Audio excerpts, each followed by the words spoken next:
नमस्कार मित्रों, जय श्री कृष्ण। स्वागत है आपका हमारे YouTube चैनल में। दोस्तों, हमारे जीवन में कर्मों का बहुत बड़ा प्रभाव होता है। हम जो भी कार्य करते हैं उसका फल हमें किसी न किसी रूप में अवश्य मिलता है। मित्रों, कई बार हम देखते हैं कि कुछ लोग बहुत मेहनत करते हैं लेकिन फिर भी गरीबी और दुखों से घिरे रहते हैं, जबकि कुछ लोग बिना अधिक प्रयास के भी धन संपत्ति और सुख समृद्धि प्राप्त कर लेते हैं। क्या आपने कभी सोचा है कि ऐसा क्यों होता है?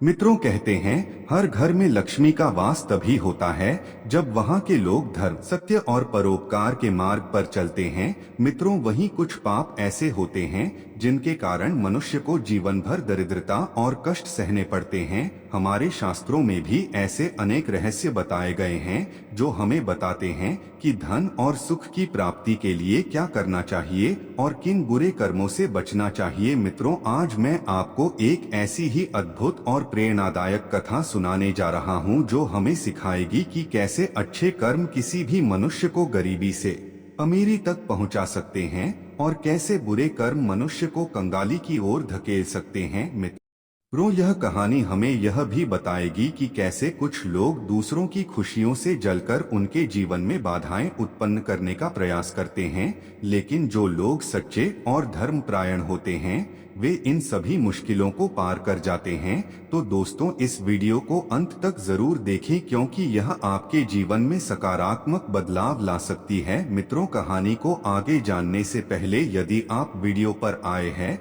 तो वीडियो को लाइक कर दीजिए और साथ में चैनल को भी सब्सक्राइब कर दीजिए और बेल नोटिफिकेशन को ऑल पर सेलेक्ट कर दीजिए और कमेंट बॉक्स में जाकर जय माता लक्ष्मी जरूर कमेंट करें। मित्रों, चलिए अब कहानी को प्रारंभ करते हैं। मित्रों, यह कथा धर्म और कर्म की गूढ़ रहस्यों को उजागर करने वाली है। मनुष्य के जीवन में गरीबी और कष्ट केवल भाग्य का परिणाम नहीं होते बल्कि उसके कर्मों का भी बड़ा प्रभाव होता है। दोस्तों, एक समय की बात है, एक गांव में एक गरीब व्यक्ति रहता था जिसका नाम श्याम था। उसका जीवन बेहद कठिनाई से गुजरता था, लेकिन वह अपने काम और गायों से बहुत प्यार करता था। उसकी गाय ही उसका सबसे बड़ा सहारा थी। उसके पास कुछ गाय थी जिनमें से एक गाय का नाम रेखा था। वह गाय सबसे ज्यादा खास थी। रेखा का रंग गहरे भूरे रंग का था और उसका स्वभाव बाकी गायों से थोड़ा अलग था। श्याम उसे बहुत प्यार करता था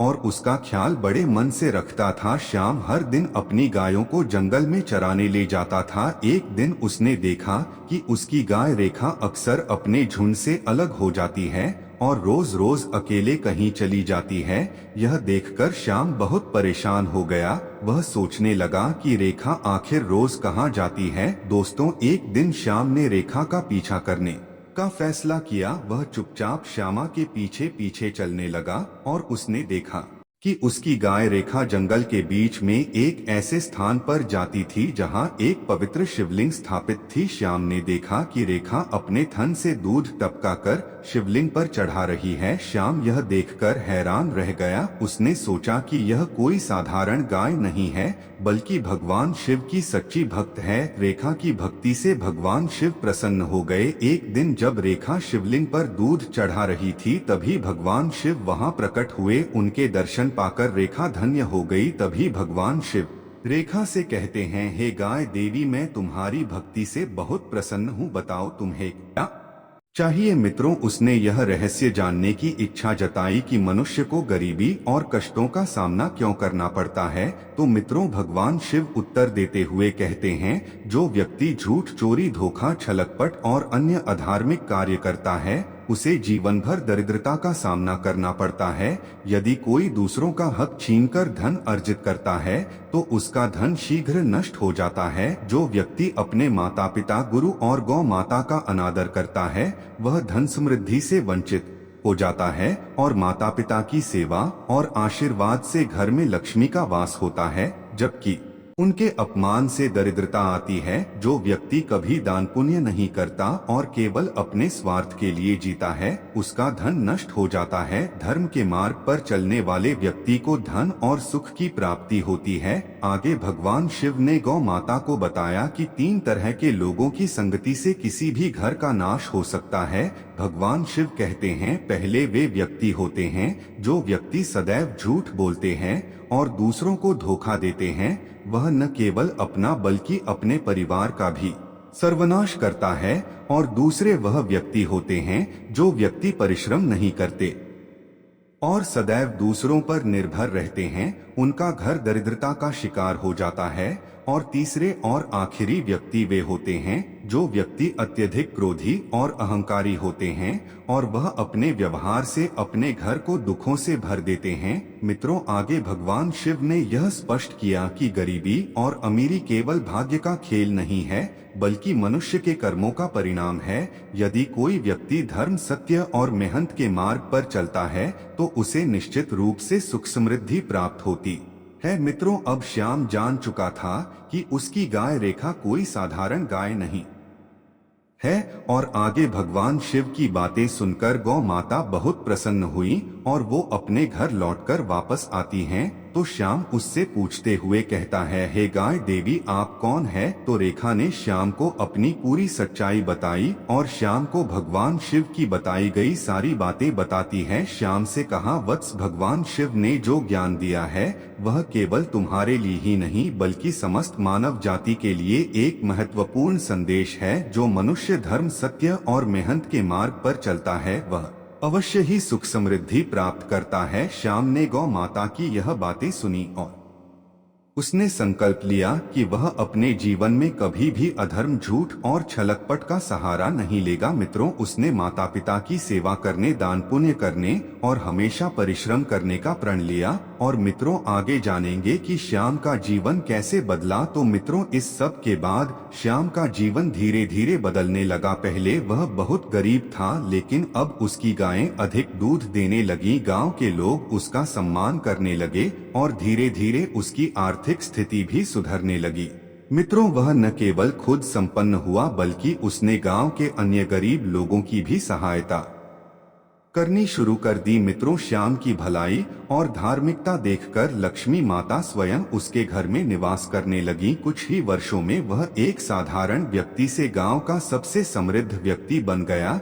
लेकिन दोस्तों, जीवन में परीक्षा कभी समाप्त नहीं होती। एक दिन गांव के कुछ ईर्ष्यालु लोग जो श्याम की सफलता से जलते थे, उसके खिलाफ षड्यंत्र करने लगे। उन्होंने गांव के राजा से जाकर कहा, राजन, श्याम के पास इतनी समृद्धि कैसे आई? अवश्य ही उसने कोई तंत्र मंत्र किया होगा या गलत तरीकों से धन अर्जित किया होगा। आगे राजा ने गांव के सभी लोगों की बातों को सुनकर इस पर विचार विमर्श किया और अपने मंत्री को श्याम को दरबार में बुलाने का आदेश दिया। जब श्याम राजा के समक्ष प्रस्तुत हुआ तो राजा ने उससे पूछा, श्याम, यह बताओ कि तुम एक साधारण ग्वाले से इतने धनवान कैसे बन गए? आगे श्याम ने राजा को पूरी कथा सुनाई, कैसे उसकी गाय रेखा भगवान शिव की भक्त थी, कैसे उसने भगवान शिव से यह ज्ञान प्राप्त किया और कैसे उसने अपनी मेहनत और सच्चाई के बल पर अपनी किस्मत बदली। राजा ने श्याम की बातें ध्यान से सुनी और गांव के बाकी लोगों से इस बारे में पूछताछ की। जब राजा को पता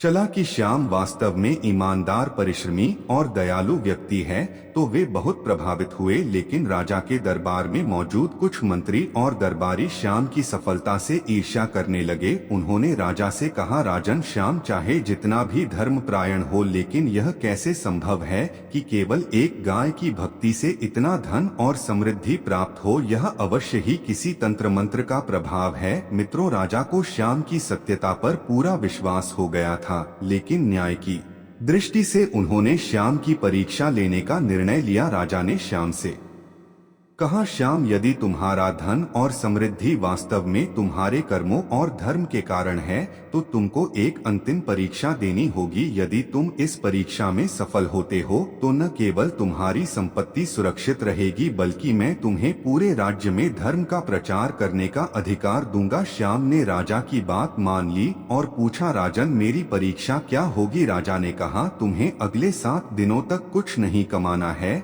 और कोई भी धन या भोजन अपने पास नहीं रखना है। यदि तुम्हारा जीवन बिना किसी कठिनाई के चलता है तो हम मान लेंगे कि सच में तुम्हारे कर्मों का फल तुम्हें मिला है। श्याम ने इस चुनौती को स्वीकार किया। अगले 7 दिनों तक उसने कोई व्यापार या कार्य नहीं किया, लेकिन आश्चर्य की बात यह थी कि उसके घर में कभी भी भोजन की कमी नहीं हुई। पहले दिन एक वृद्ध महिला ने उसे भोजन दिया क्योंकि उसने कभी उसकी मदद की थी। दूसरे दिन एक व्यापारी ने उसे सम्मान पूर्वक आमंत्रित किया और भोजन कराया। तीसरे दिन गांव के अन्य लोग जिन्हें उसने पहले कभी सहायता की थी, वे स्वयं उसकी सहायता के लिए आए। चौथे दिन उसकी गाय रेखा ने इतना दूध दिया कि उसे बेचने की आवश्यकता की नहीं पड़ी। पांचवें और छठे दिन उसके पुराने मित्रों ने उसकी सहायता की और अंत में 7वें दिन स्वयं राजा ने एक दूत भेजकर उसे भोजन भिजवाया। मित्रों, जब 7 दिन पूरे हुए तो राजा ने देखा कि श्याम के जीवन में कोई कठिनाई नहीं आई। उन्होंने कहा, श्याम, यह सिद्ध हो गया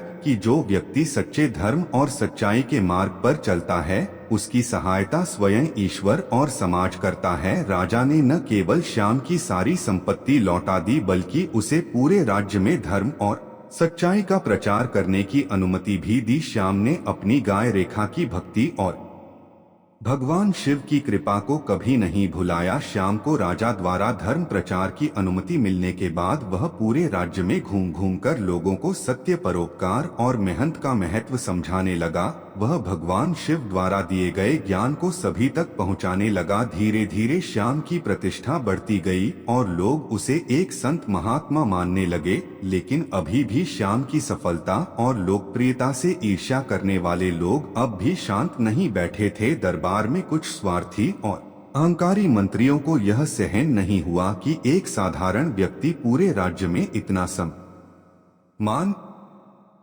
पा रहा है। उन्होंने श्याम को बदनाम करने और उसे राजा की नजरों में गिराने की योजना बनाई। मित्रों, एक दिन वे सभी मंत्रीगण राजा के पास गए और बोले, राजन, श्याम को आपने धर्म प्रचार की अनुमति दी है, लेकिन क्या यह संभव है कि कोई व्यक्ति केवल सच्चाई और परिश्रम से इतना धनी और सम्मानित हो जाए? अवश्य ही यह कोई मायाजाल या गुप्त धन का रहस्य जानता है। हमें लगता है कि इसकी परीक्षा एक बार फिर ली जानी चाहिए। राजा को यह सुनकर थोड़ा संदेह हुआ, लेकिन वे श्याम पर पूरा विश्वास रखते थे।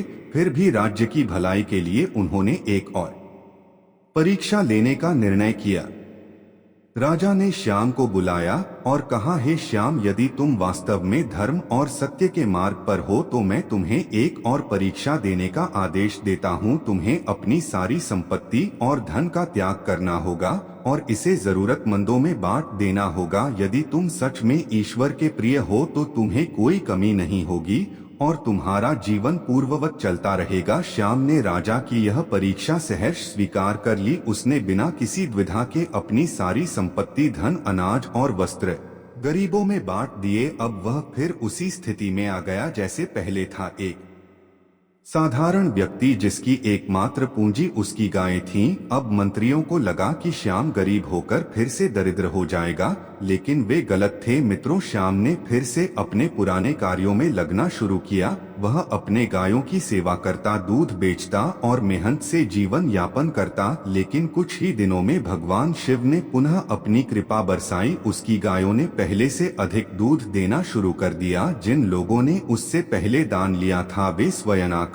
उसकी सहायता करने लगे। धीरे धीरे उसकी स्थिति पहले जैसी ही संपन्न हो गई।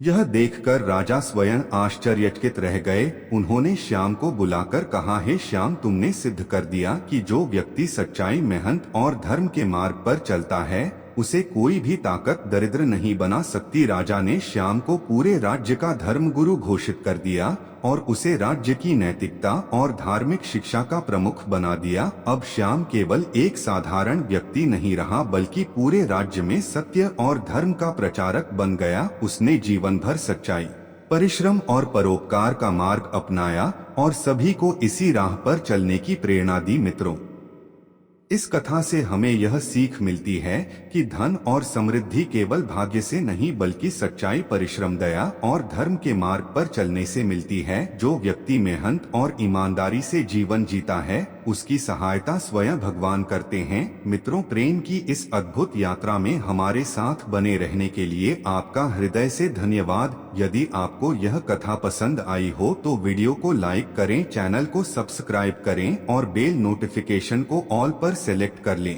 ताकि हमारी आने वाली और भी रोचक कथाएं आप तक सबसे पहले पहुंचें। और हाँ, कमेंट बॉक्स में जय माता लक्ष्मी अवश्य लिखें और अपने विचार हमसे साझा करें। आपके कमेंट हमें प्रेरित करते हैं और हमारी सनातनी कथाओं को आगे बढ़ाने का हौसला देते हैं। तो मिलते हैं अगली कथा में, तब तक के लिए जय श्री कृष्ण, हर हर महादेव।